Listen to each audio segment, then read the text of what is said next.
Elle n'a pas crié, elle n'a pas argumenté, elle n'a pas provoqué. À Lyon, cette pauvre serveuse a simplement défendu un acte de foi devant clients, collègues et même son patron. Une simple phrase, prononcée avec respect. Mais à cet instant, tout a basculé. Les regards se sont glacés, les sourires ont disparu. Elle a senti qu'on la trahissait. Pendant 2 semaines, personne n'a rien dit. Aucun avertissement officiel, aucune réprimande directe, juste le silence. Des horaires plus difficiles, des bureaux plus compliqués, des remarques sèches. Malgré tout, elle a continué à travailler, la tête baissée, le cœur lourd, persuadée que défendre la foi de quelqu'un ne pouvait pas être une erreur. Un matin, on l'a convoquée dans le bureau du directeur. Quelques mots, un ton distant, une décision déjà prise. Elle a été licenciée. Mais ce que le patron ignorait, c'est parce que quelqu'un l'avait vue, quelqu'un avait entendu. Et ce petit acte de foi allait déclencher une série d'événements que personne, absolument personne, n'avait anticipé. Et ce qui s'est passé ensuite a tout changé. Il faisait encore nuit lorsqu'elle quitta la maison. Lyon s'éveillait lentement, enveloppé d'une fraîcheur humide qui semblait lui transpercer la peau avant même que le soleil ne se lève. Les rues étroites de son quartier populaire étaient presque désertes, éclairées seulement par de vieux réverbères qui projetaient une lumière jaunâtre sur l'asphalte mouillé. Le bruit lointain d'un bus qui passait rompit le silence du petit matin tandis qu'elle marchait à petits pas pressés, son écharpe usée serrée autour du cou. Son manteau ne suffisait pas à la protéger du vent qui s'engouffrait entre les immeubles, mais elle avait déjà appris à ne pas se plaindre. Se plaindre ne la réchauffait pas. Se plaindre ne payait pas le loyer. Elle portait son simple sac en bandoulière, déjà un peu usé sur les côtés, avec son uniforme plié à l'intérieur, un tablier bon marché, une chemise blanche qui ne semblait jamais tout à fait propre, malgré les lavages à la main quotidiens, et des chaussures antidérapantes bons pour la casse depuis longtemps. Chaque élément de cet uniforme racontait quelque chose d'invisible. De longues heures debout, des pourboires incertains, des maux de dos et une fatigue qu'une nuit de sommeil ne pouvait apaiser. Pourtant, elle continuait toujours. À l'arrêt de bus, d'autres personnes attendaient en silence, chacune repliée sur elle-même. Des travailleurs invisibles, comme elle. Personne ne se regardait, personne ne posait de questions. Le froid semblait leur avoir dérobé non seulement la chaleur de leur corps, mais aussi toute envie de parler. Quand le bus arriva, elle monta, valida son titre de transport et s'assit près de la fenêtre, observant la ville défiler lentement. Lyon était magnifique, disait-on, riche d'histoire, de culture, de vieilles églises et de ponts imposants. Mais par cette vitre embuée, elle ne voyait que des façades grises, des boutiques fermées et des gens pressés, chacun portant son fardeau. Tandis que le bus avançait, elle songeait à la journée qui commençait. Encore un long service. Plus de plats, plus de commandes, plus de sourires forcés. Elle savait exactement à quoi s'attendre. Elle savait quel client se plaindrait, quelle table serait difficile, quel collègue ferait semblant de ne pas la voir. Elle savait que, pour la plupart des gens, elle n'était rien de plus qu'une ombre, servant des repas. Un visage qui se fond dans la masse. Un rapide « merci », parfois même pas. Elle avait l'habitude d'être invisible. Elle descendit quelques stations plus loin et marcha encore quelques minutes jusqu'au restaurant. Le quartier commençait déjà à s'animer. Les boulangeries ouvrirent leurs portes. L'odeur du pain frais se mêlait à l'air froid. Les vélos passaient en trombe. Elle entra par la porte de derrière, comme toujours. Elle enfila son uniforme dans le petit vestiaire exigu, attacha soigneusement ses cheveux et prit quelques grandes inspirations avant de sortir. C'est là, dans ce petit geste silencieux, qu'elle puisait sa force. Elle ne venait pas de l'extérieur. Elle ne venait pas de son salaire. Elle venait de l'intérieur. Peu de gens le savaient, mais elle portait en elle quelque chose d'invisible sous son uniforme. Une foi discrète, presque imperceptible, à son image. Elle n'était ni ostentatoire, ni bruyante. Elle ne faisait pas de discours. C'était une foi silencieuse, faite de petites prières murmurées au fil du temps, d'un merci rapide avant les repas, d'une confiance inébranlable. Même loin des regards, sa vie avait de la valeur. C'est ce qui la soutenait dans les moments les plus difficiles. C'est ce qui l'empêchait de sombrer dans l'amertume. Dans la salle du restaurant, les lumières s'allumèrent, les chaises furent disposées et les premiers clients arrivèrent. Elle prit sa place comme chaque jour, le dos droit malgré la fatigue. Aux yeux du monde, elle restait invisible, une serveuse parmi tant d'autres. Mais au fond d'elle, il y avait quelque chose d'indomptable, une force tranquille, Une conviction qui ne criait pas, mais qui ne pliait pas non plus. Et dans ce cadre ordinaire, dans ce quotidien lyonnais glacial, une histoire commença à se dessiner. Une histoire que personne n'aurait pu imaginer. Une histoire qui allait prouver que, même quand le monde fait comme si vous n'existiez pas, ce que vous portez en vous est plus fort que n'importe quel regard de mépris. Elle était une inconnue parmi tant d'autres dans cette grande ville, une de celles dont on se souvient rarement, en dehors de son badge professionnel. Elle n'était pas issue d'une famille influente, son nom n'avait rien de prestigieux, et personne ne l'attendait à la fin de sa journée pour prendre de ses nouvelles. Sa vie se résumait à un petit espace, un appartement simple et ancien dans un immeuble où l'ascenseur était souvent en panne et où les murs fins laissaient passer les bruits des voisins. Un endroit où le froid s'infiltrait en hiver et la chaleur était étouffante en été, mais c'était tout ce qu'elle possédait. Le loyer absorbait une part insoutenable de son salaire. Chaque mois, la facture arrivait, comme un rappel silencieux que la moindre erreur, le moindre retard, pouvait tout lui coûter. S'y ajoutaient les factures qui s'entassaient sur la petite table de la cuisine. L'électricité, l'eau, les transports, les petites dettes, contractées quand l'argent ne suffisait pas. Parfois, elle en payait une et en remettait une autre à plus tard, espérant que personne ne viendrait frapper à sa porte. Elle vivait en faisant des calculs mentaux, additionnant des sommes invisibles, évaluant chaque dépense avec la prudence d'un guet. Le réfrigérateur n'était jamais plein. Certains jours, elle mangeait au travail et gardait le peu qui restait pour le lendemain. D'autres jours, elle improvisait des repas simples et répétitifs, car l'important était de tenir jusqu'à la prochaine paie. Pas de luxe, pas de marge pour les dépenses imprévues. S'acheter une nouvelle paire de chaussures signifiait renoncer à quelque chose. Se soigner exigeait des sacrifices. Sa vie était faite de choix difficiles et silencieux, que personne ne voyait et que personne n'applaudissait. La famille s'était dispersée au fil du temps. Quelques parents éloignés, de rares coups de fil, de brefs messages pour les grandes occasions. Pas de disputes. Dramatique, juste l'usure naturelle de vie qui avait pris des chemins différents. La nuit, le silence dans l'appartement était profond. Non pas un silence paisible, mais un silence pesant, qui faisait résonner les pensées. Elle arrivait souvent trop fatiguée pour pleurer, mais pas trop fatiguée pour ressentir. Elle sentait la solitude à ses côtés, tandis qu'elle ôtait ses chaussures et posait son front sur la table quelques secondes, prenant une profonde inspiration avant de poursuivre. Pourtant, quelque chose la soutenait quand tout semblait insurmontable. Sa foi n'était pas quelque chose qu'elle affichait ou proclamait. Elle ne faisait pas de discours, ne corrigeait personne, ne se considérait pas supérieure aux autres. C'était une foi presque invisible, à son image. Elle gardait dans son sac un petit carnet usé par le temps, où elle notait des phrases qui lui donnaient de la force. Parfois, c'était un simple verset, écrit à la main, d'autres fois, une courte prière, presque un murmure. Elle lisait ces mots pendant ses pauses, aux toilettes au travail, dans le bus ou avant de se coucher. La nuit, elle s'asseyait au bord de son lit et murmurait une prière, comme si elle craignait de déranger Dieu lui-même. Elle ne demandait ni richesse ni miracle. Elle implorait seulement la force de continuer, la protection pour le lendemain et la dignité. C'est cette foi qui empêchait son cœur de s'endurcir. C'est ce qui lui rappelait que, même quand le monde l'ignorait, son existence avait de la valeur. Elle avait déjà été humiliée, ignorée, sous-estimée. Elle avait appris très tôt à ne pas espérer de reconnaissance, mais elle avait aussi appris quelque chose de plus profond. La vraie foi n'avait pas besoin de public. Elle ne recherchait pas les applaudissements, seulement la constance. Elle vivait comme elle le pouvait, faisait de son mieux et persévérait, même quand tout en elle implorait le repos. Aux yeux des autres, elle n'était qu'une serveuse lyonnaise. Parmi tant d'autres. Mais au fond d'elle, elle portait une histoire de résistance silencieuse, de choix difficiles, de nuits solitaires et de matins qu'elle recommençait sans cesse. Et c'est précisément cette foi discrète, cette force invisible, qui lui permettrait d'accomplir un acte qui bouleverserait sa vie.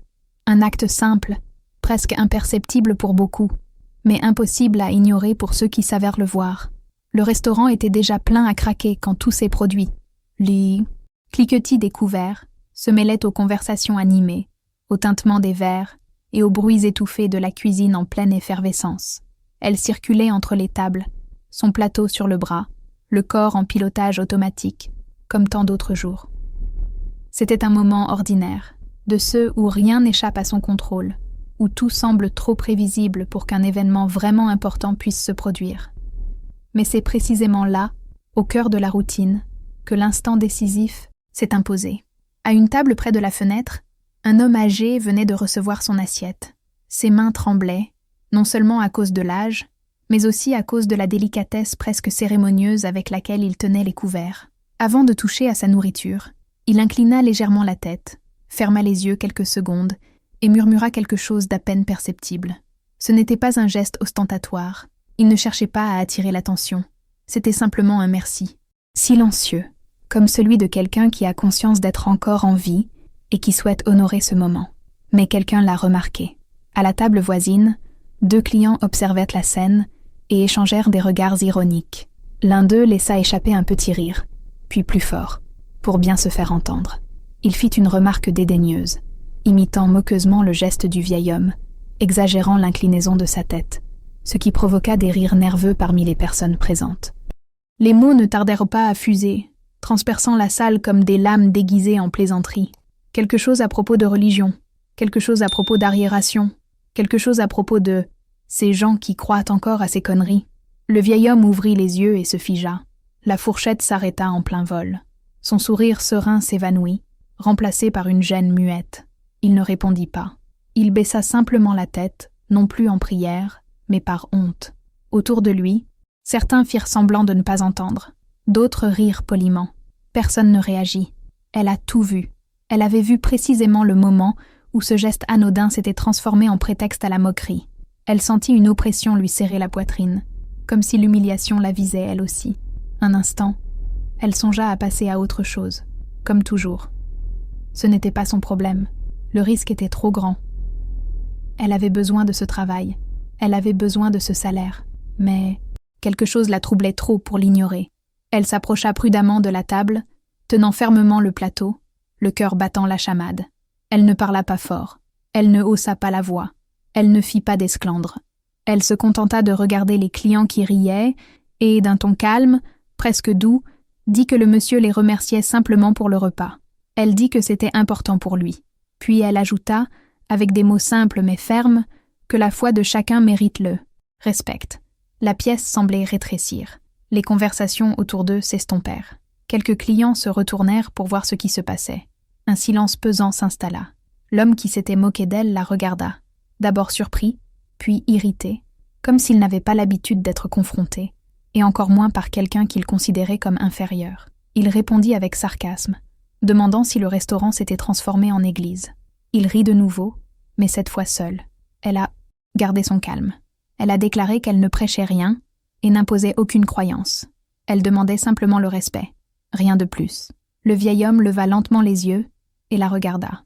On pouvait y lire de la gratitude, mêlée de surprise. Il ne dit rien, mais ses yeux s'embuèrent discrètement de larmes. C'était comme si, enfin, quelqu'un avait pris son parti. À cet instant, elle sentit le poids des regards de ses collègues. Certains manifestaient un malaise, d'autres de la peur. Personne ne lui offrit de soutien verbal. Personne ne se joignit à elle. C'était comme si chacun avait tacitement décidé de prendre ses distances. L'atmosphère avait changé, et elle le savait. Elle savait que ce simple geste ne passerait pas inaperçu.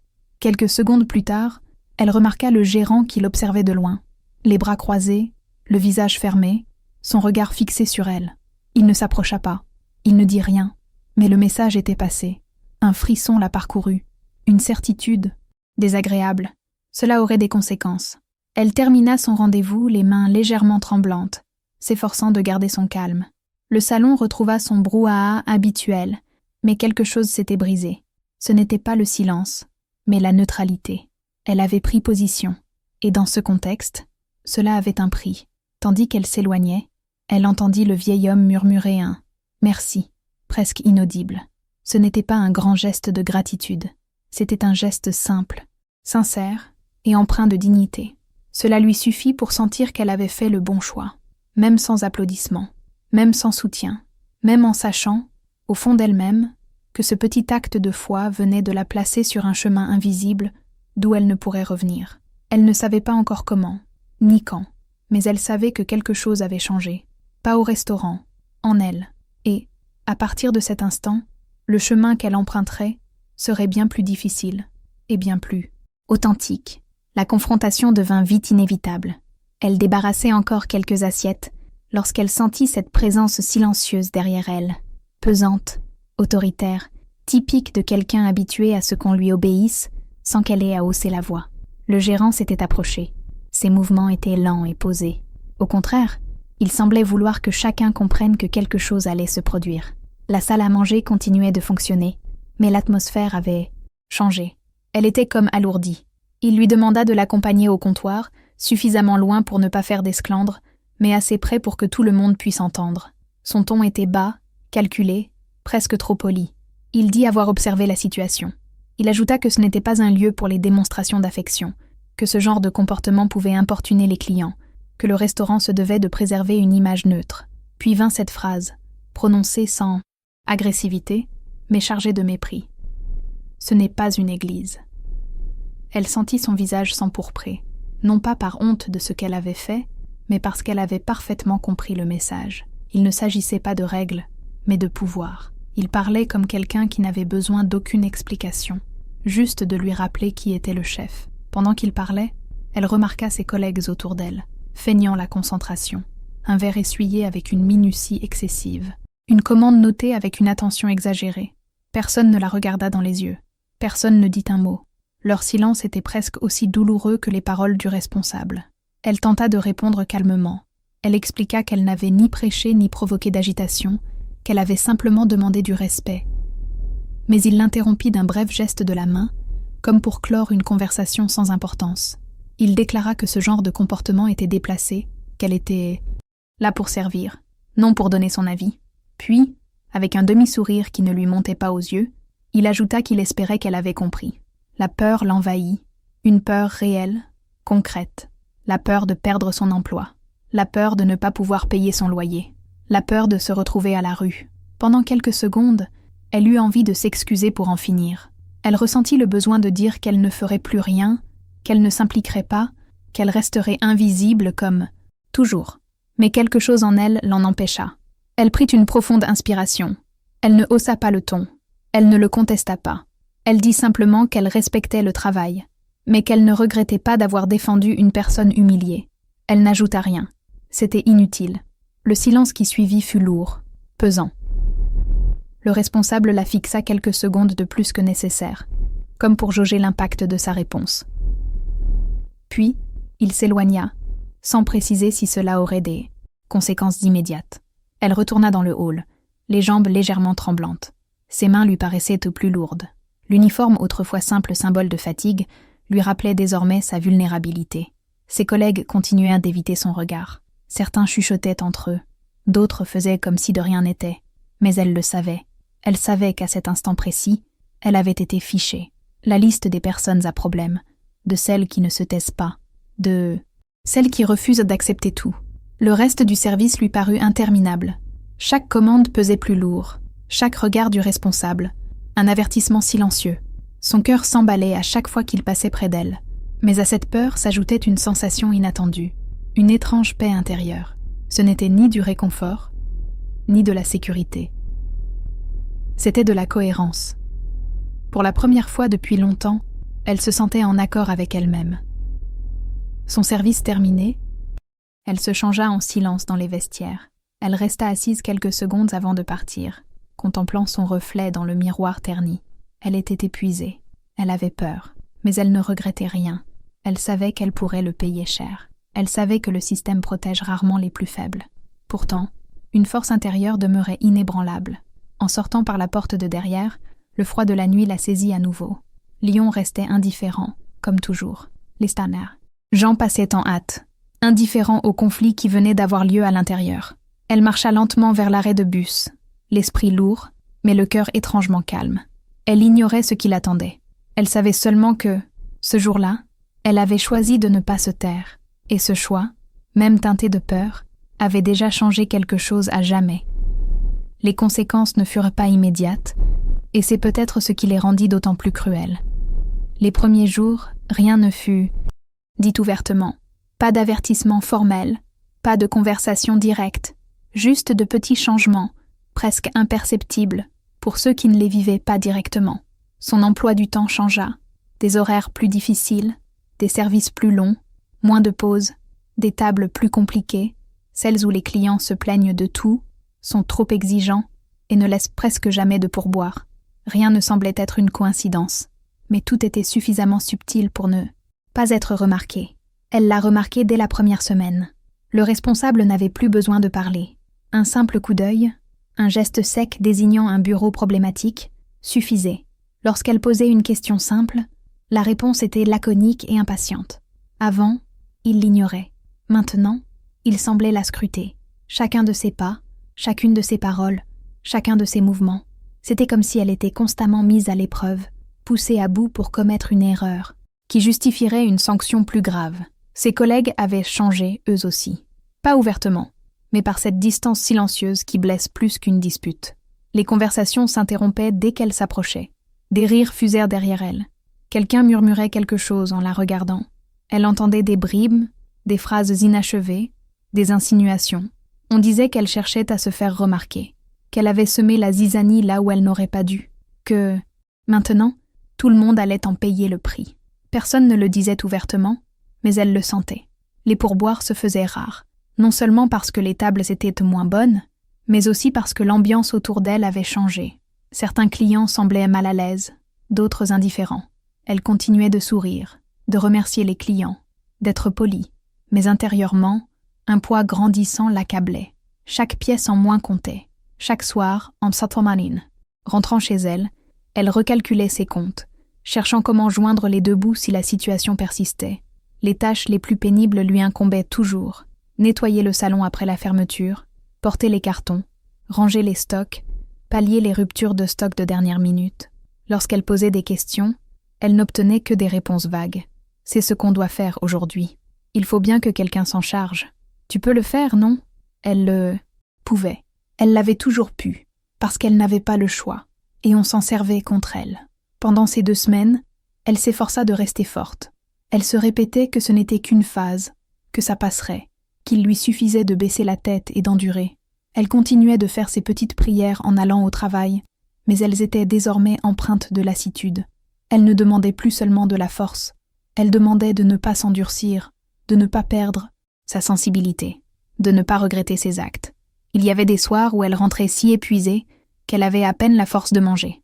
Assise au bord du lit, encore en uniforme, elle fixait le sol, le corps lourd et l'esprit en ébullition. Elle se demandait si elle avait été naïve, si cela en valait la peine, si défendre quelqu'un à cet instant précis justifiait tout. Ces questions la rongèrent de l'intérieur, lentement, comme l'eau qui s'infiltre dans les fissures. Ce qui la blessait le plus, ce n'était pas le travail en lui-même, mais l'isolement. Elle se sentait seule au milieu des gens, invisible à nouveau, mais différemment cette fois. Avant, elle était une parmi tant d'autres. Désormais, elle était celle qui dérangeait, celle qui sortait de sa zone de confort, celle qui devait apprendre une leçon. Et cette leçon lui parvint sans mots, sans cris, sans scandale, dans un silence calculé. Malgré tout, elle ne s'est pas permis d'exploser. Tu n'as pas pleuré au travail. Tu n'as pas argumenté. Tu as ravalé chaque affront, chaque regard en coin, chaque remarque malveillante. Mais intérieurement, quelque chose commençait à se fissurer. La foi qu'il avait autrefois soutenue était désormais mise à l'épreuve quotidiennement. Non pas qu'elle ait disparu, mais parce qu'elle subissait des pressions de toutes parts. Parfois, dans les toilettes du restaurant, elle s'appuyait contre le lavabo et prenait de grandes inspirations, retenant difficilement ses larmes. Elle se regardait, dans le miroir, et avait du mal à se reconnaître. Ses yeux étaient rendus plus profonds, son visage plus tendu, son sourire plus forcé. Elle se répétait qu'elle devait tenir encore un peu, juste un jour de plus, juste une semaine de plus. À la fin de la 2e semaine, elle n'était plus la même. Elle tenait toujours debout, travaillait toujours, mais elle portait en elle une lassitude qui n'était pas seulement physique. C'était une lassitude de l'âme, une fatigue profonde, silencieuse, accumulée. Malgré tout, même brisée intérieurement, elle ne regrettait rien. Il y avait de la douleur, du doute, de la peur, mais aucun regret. Et c'est précisément ce qui, sans qu'elle le sache, rendrait le prochain coup encore plus dur, et le retournement de situation qui suivrait, encore plus puissant. L'appel arriva en plein milieu de son service, d'un ton sec, presque désinvolte. Un bref message transmis par un collègue qui évitait de la regarder directement. Le responsable voulait la voir au bureau. Il n'y avait aucune urgence dans sa voix, Aucune explication, juste l'ordre. Son cœur s'emballa aussitôt, mais elle prit une profonde inspiration et s'avança, traversant l'étroit couloir qui séparait le hall principal de ce petit espace où les décisions se prenaient à huis clos. Le bureau était froid et impersonnel. Un bureau trop rangé, une chaise vide devant elle, un écran d'ordinateur encore allumé. Le directeur ne l'invita pas à s'asseoir. Il resta debout, feuilletant des papiers qui semblaient avoir perdu toute importance. Elle demeura là, les mains jointes devant elle, sentant le poids de ses secondes s'étirer. Le silence était plus éloquent que n'importe quel mot. Quand il prit enfin la parole, son ton était neutre, presque ennuyé. Il annonça que l'entreprise était en pleine restructuration, qu'il fallait réduire les coûts et que certains ne correspondaient plus au profil recherché. Ses paroles étaient génériques, récitées, dénuées de toute humanité. Aucune allusion, directe aux événements, aucune accusation explicite. Juste cette phrase lapidaire, prononcée comme un verdict, « Vous n'avez plus votre place ici ». Elle tenta de poser une question, mais comprit qu'il n'y avait pas lieu d'échanger. La décision avait été prise avant même qu'elle n'entre dans la pièce. Le directeur évita son regard, comme si ce moment n'était qu'une simple formalité administrative à accomplir avant le prochain rendez-vous. Il lui tendit des papiers, lui expliqua brièvement le montant du dernier versement et conclut en disant qu'il attendait de la compréhension. De la compréhension. Ce mot résonna étrangement dans sa tête. Elle signa là où on le lui demandait, la main tremblante. Elle ne pleura pas, elle ne protesta pas, elle ne supplia pas. Elle hocha simplement la tête, rassembla ses documents et partit. Le couloir lui parut interminable au retour. Le bruit du hall était étouffé, lointain, comme venu d'un autre monde. Ses collègues la regardèrent un bref instant, avant de détourner le regard. Personne ne lui posa de questions. Personne ne lui dit au revoir. Dans les vestiaires, elle ôta lentement son uniforme, pliant chaque pièce avec soin, comme si ce simple geste lui permettait de garder un semblant de contrôle sur la situation. Elle rangea tout dans son sac, le ferma et resta assise quelques instants, le regard fixé au sol. Le silence était pesant, presque palpable. Un silence qui se passe de mots pour blesser. En franchissant le seuil de la porte de... Derrière, le froid la saisit comme une décharge. Le ciel était gris, indifférent. Lyon poursuivit son chemin à son rythme habituel, inconsciente du petit incident qui venait de se produire. Elle fit quelques pas, puis s'arrêta.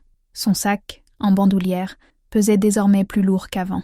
Non pas à cause du poids du tissu, mais à cause de ce qu'il représentait. À l'intérieur, tout ce qui lui restait de ce travail. Tablier, chemise, chaussures. Un chapitre entier de sa vie s'était refermé sans cérémonie. Elle se mit à marcher sans but précis.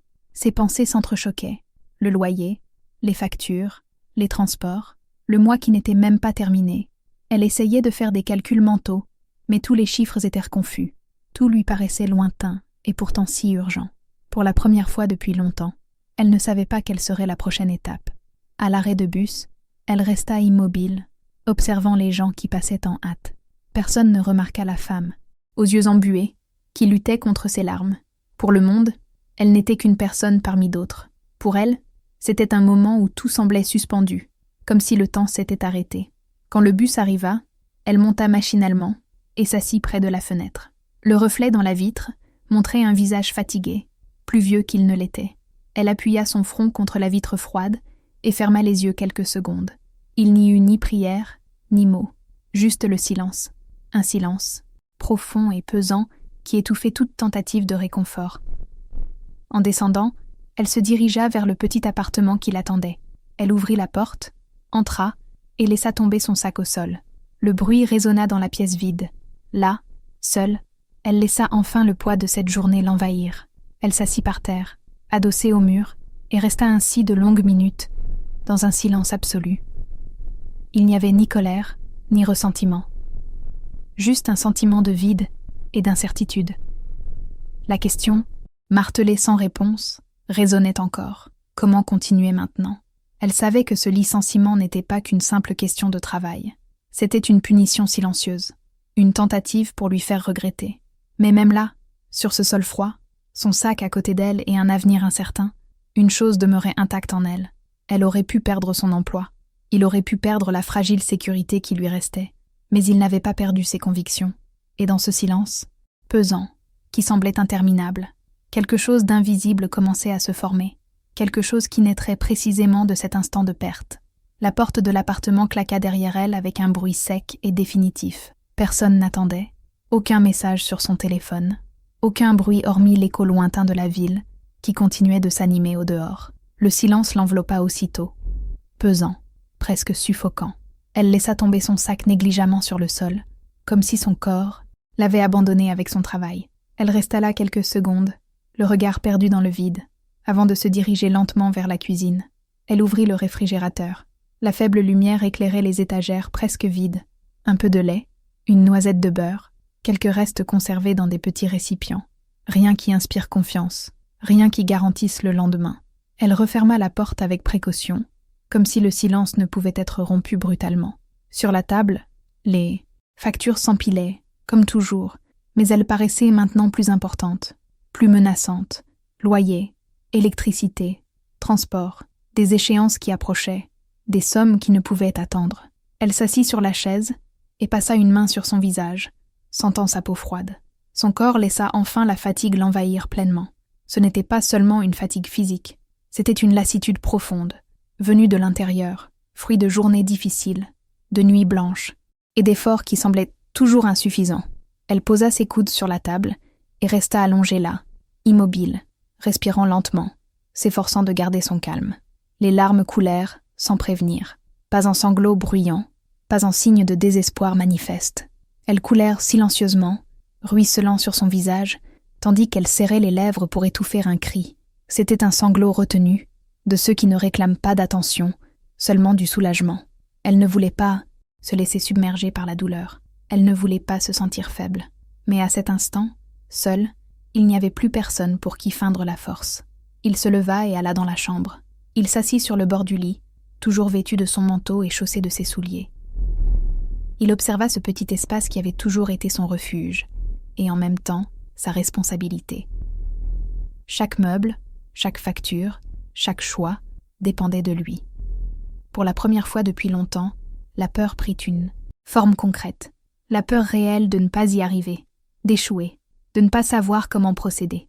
Elle prit le petit carnet qu'elle gardait dans le tiroir, le même que toujours, les pages déjà jaunies, l'écriture simple, quelques phrases soulignées. Elle l'ouvrit au hasard et relut quelques mots qu'elle avait écrits elle-même des mois auparavant, un jour plus heureux. Cela ne lui apporta pas de réponse immédiate. Cela ne lui apporta pas de solution, mais cela lui apporta une présence.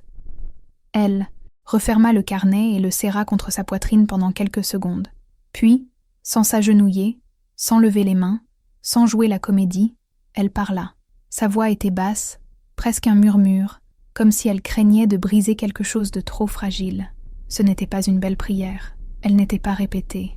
Elle était sincère. Elle a dit qu'elle était fatiguée, qu'elle avait peur, qu'elle ne comprenait pas pourquoi faire ce qui était juste lui avait coûté si cher. Elle a dit qu'elle n'était pas aussi forte qu'elle en avait l'air, qu'elle était perdue. Et puis, d'une voix étranglée, elle a dit ce qu'elle portait en elle depuis le jour de son licenciement. « Mon Dieu, je n'ai fait que ce qui était juste.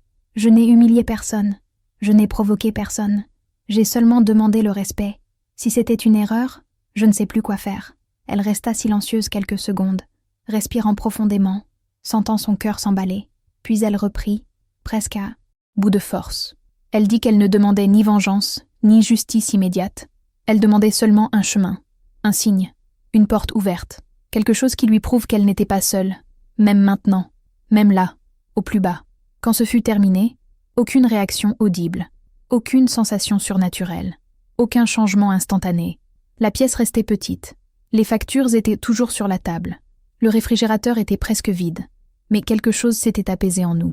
Ce n'était pas encore de l'espoir. C'était quelque chose de plus simple, une sorte de résignation. Elle s'allongea sans se changer, fixant le plafond sombre. Ses larmes séchèrent lentement, ses pensées s'apaisèrent. Pour la première fois depuis son licenciement, elle put respirer sans ressentir cette oppression à la poitrine. Elle ignorait ce que le lendemain lui réservait. Elle ignorait d'où viendrait l'argent. Elle ignorait qui l'aiderait, si tant est que quelqu'un l'aiderait. Mais, à cet instant précis, elle choisit de faire confiance. Toucher le fond n'était ni beau, ni source d'inspiration. C'était froid, solitaire et silencieux. Mais c'était aussi l'endroit où elle avait enfin cessé de se battre seule, où elle avait admis avoir besoin d'aide, où, sans s'en rendre compte, elle avait semé quelque chose qui mettrait encore du temps à germer, et tandis que la nuit avançait, enveloppée par ce silence pesant, elle s'endormit avec une certitude simple, presque imperceptible, mais profonde. Il y avait encore une solution. Il lui suffisait de la trouver. Le changement s'était opéré si subtilement qu'au début, elle ne s'en était presque pas aperçue. Le lendemain de cette nuit silencieuse, son téléphone vibra alors qu'elle était encore assise à la table de la cuisine, les yeux rivés sur les factures éparpillées. C'était un court message d'un numéro inconnu. On lui demandait si elle était la serveuse qui avait pris la défense d'un homme au restaurant quelques jours auparavant. Elle mit quelques secondes à répondre, méfiante. Elle confirma en quelques mots, sans vraiment comprendre la raison de cet appel. La réponse ne tarda pas. La personne affirma avoir tout vu. Elle ajouta qu'elle n'avait pas pu oublier cette scène, que ce n'était pas un simple geste de politesse, mais un acte de courage. Puis, elle lui confia quelque chose qui fit battre son cœur à tout rompre. L'incident n'était pas resté confiné à cette pièce. Quelqu'un en avait parlé. Quelqu'un avait fait une remarque. Quelqu'un avait été suffisamment perturbé pour ne pas en rester là. Dans les heures qui suivirent, d'autres messages commencèrent à arriver. Certains étaient de simples mots de soutien. D'autres demandaient si l'histoire était vraie. Une femme raconta qu'elle était cliente ce jour-là et qu'elle n'avait jamais vu personne perdre son emploi pour avoir demandé du respect. Un homme déclara que c'était injuste. Elle lisait tout en silence, peinant à suivre. Elle ne savait pas d'où cela venait. Elle savait seulement que, soudain, elle n'était plus invisible. En milieu d'après-midi, elle reçut un appel. À l'autre bout du fil, une voix ferme et calme se présenta comme la propriétaire d'un petit restaurant dans un autre quartier de Lyon. Elle expliqua qu'on lui avait raconté l'histoire, qu'elle l'avait ensuite vérifiée elle-même et qu'elle ne pouvait accepter l'idée que quelqu'un soit puni pour avoir défendu la dignité d'autrui. Elle ne fit aucune promesse mirobolante, se contentant de dire qu'elle serait disposée à en discuter si elle le souhaitait. Toujours perplexe, elle accepta.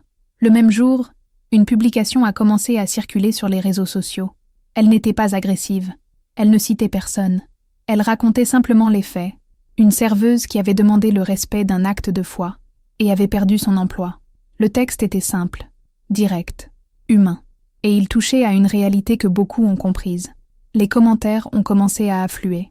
Des personnes partagèrent des expériences similaires. D'autres évoquaient le silence, la peur, les humiliations subies au travail. L'histoire a pris de l'ampleur malgré elle. Les messages se multipliaient. Certains provenaient de parfaits inconnus. D'autres, de personnes qui disaient avoir fréquenté le même restaurant et en reconnaître l'ambiance. Elle lisait tout attentivement, partagée entre gratitude et appréhension. Elle ne voulait pas se venger. Elle ne voulait pas être démasquée. Mais elle ne pouvait pas non plus ignorer ce qui se passait. Ce n'était plus seulement une affaire personnelle. Quelques jours plus tard, assise à la table d'un café sans prétention, elle rencontra la propriétaire de l'autre restaurant.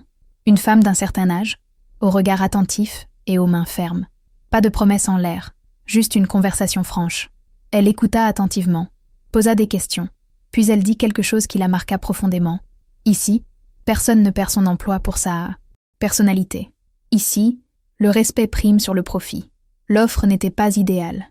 Le salaire n'était pas miraculeux, mais il était juste. Les horaires étaient clairs. L'environnement était humain.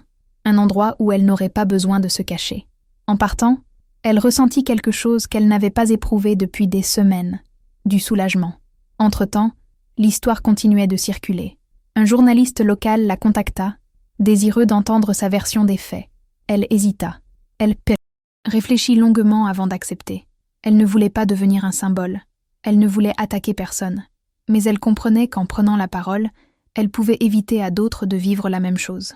Elle fit une déclaration simple, sans accusation directe, se contentant de raconter ce qu'elle avait vécu. Son ton était respectueux, ferme, sincère. L'impact fut plus important qu'elle ne l'avait imaginé. Non pas en termes de scandale, mais de reconnaissance. On parlait de justice, morale, de cohérence, de dignité au travail. Pas de procès, pas de titre à sensation. Il y eut quelque chose de plus rare, une véritable solidarité. Au milieu de tout cela, elle a reçu des messages d'anciens clients, du monsieur âgé qu'elle avait défendu. Il lui avait écrit quelques lignes pour la remercier une fois de plus. Il disait qu'il n'oublierait jamais ce geste. Ce message, simple et sincère, valait plus que tout autre. Peu à peu, L'angoisse laissa place à quelque chose de nouveau. Ce n'était pas de l'orgueil, c'était la paix. Elle comprit qu'elle n'avait pas tout perdu. Au contraire, elle avait perdu une place qui ne la méritait pas. Et, sans le vouloir, sans le chercher, elle avait trouvé mieux. Un travail plus digne, des gens plus humains, et surtout, la certitude que faire ce qui est juste, même au prix d'un grand sacrifice, ne reste jamais invisible éternellement. Ce revirement ne s'est pas produit comme un miracle retentissant. Il s'est opéré par des pas silencieux, des mains tendues, des voix qui refusaient de faire comme si de rien n'était. Il s'est manifesté sous la forme d'une justice morale, et à cet instant précis, elle a compris une chose qu'elle n'oublierait jamais. Parfois, toucher le fond n'est pas la fin. C'est juste le moment où quelqu'un décide de vous regarder et de vous dire que ce qu'il a fait était mal. Avec le temps, les choses s'éclaircirent. Ce qui, au départ, lui avait semblé une simple injustice, prit un tout autre sens. Elle n'avait pas été rejetée par incompétence. Elle n'avait pas échoué professionnellement. Elle n'avait rien fait de mal. La réalité était plus simple et plus dure à la fois. Elle n'avait pas sa place dans un lieu où le silence était de rigueur face à l'humiliation. Un lieu où la peur primait sur la dignité. Un lieu qui, tôt ou tard, aurait anéanti tout ce qu'elle s'efforçait encore de préserver. Elle n'a pas perdu son emploi. Elle a été libérée. Libérée d'un environnement qui la réduisait au silence. D'un système qui punissait ceux qui osaient lui rappeler que le respect avait encore sa place. D'un lieu où la dignité était vouée à disparaître. Le prix de cette libération fut élevé, douloureux et solitaire, mais il était réel et nécessaire. La foi qu'elle portait n'a jamais promis le réconfort. Elle n'a jamais garanti les applaudissements. Je n'ai jamais dit qu'agir avec droiture serait facile. La vraie foi n'a jamais consisté à se croire supérieure aux autres, ni à humilier ceux qui pensent différemment. Mais elle n'a jamais consisté non plus à trahir par peur. Elle n'a jamais consisté à baisser la tête quand quelqu'un est traité comme un sous-homme. Elle n'a jamais consisté à faire semblant de ne rien voir. Elle a compris, à ses dépens, que la foi ne protège pas de la souffrance, mais de la corruption intérieure, qu'elle n'empêche pas les pertes, mais qu'elle préserve l'âme de la perte, qu'il existe des lieux où rester coûte plus cher que partir, et que parfois, ce que nous appelons défaite n'est que l'étroite porte par laquelle la dignité peut encore passer. Aujourd'hui, lorsqu'elle repense à cette journée au restaurant, elle ne ressent ni honte, ni regret. Elle est en paix, car, malgré sa peur, elle a choisi de ne pas se taire. Même seule, elle a choisi d'être du bon côté de l'histoire. Malgré sa fragilité, elle a choisi de ne pas trahir ses convictions. Son histoire n'est pas une histoire de religion. Elle est une histoire de conscience, de courage silencieux, d'une foi qui n'a pas besoin de tribune, mais qui refuse aussi d'être bafouée.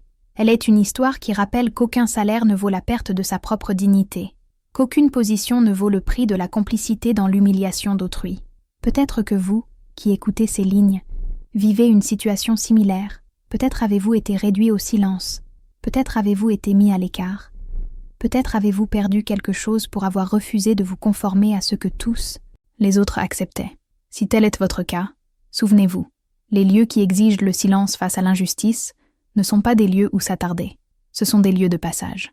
La vraie foi n'humilie personne, mais elle ne trahit pas non plus par peur. Si ce témoignage vous a touché, si à un moment donné vous avez eu l'impression de devoir choisir entre le silence et la fidélité à vos convictions, n'hésitez pas à partager vos réflexions. Écrivez dans les commentaires « La foi ne se licencie. Passe ». Cette phrase n'est pas un simple commentaire, c'est une prise de position. Laissez un « j'aime » pour que ce témoignage atteigne davantage de personnes qui en ont besoin aujourd'hui. Abonnez-vous à la chaîne. Vous y trouverez d'autres témoignages authentiques, poignants et profondément humains de gens ordinaires qui ont payé un lourd tribut pour avoir fait ce qui était juste et qui ont découvert que perdre n'est pas toujours synonyme d'échec. Dans la prochaine vidéo, vous entendrez une autre histoire qui commence par le silence, traverse l'injustice et se termine par quelque chose d'encore plus puissant. Car lorsque la vérité rencontre le courage, elle finit toujours par triompher.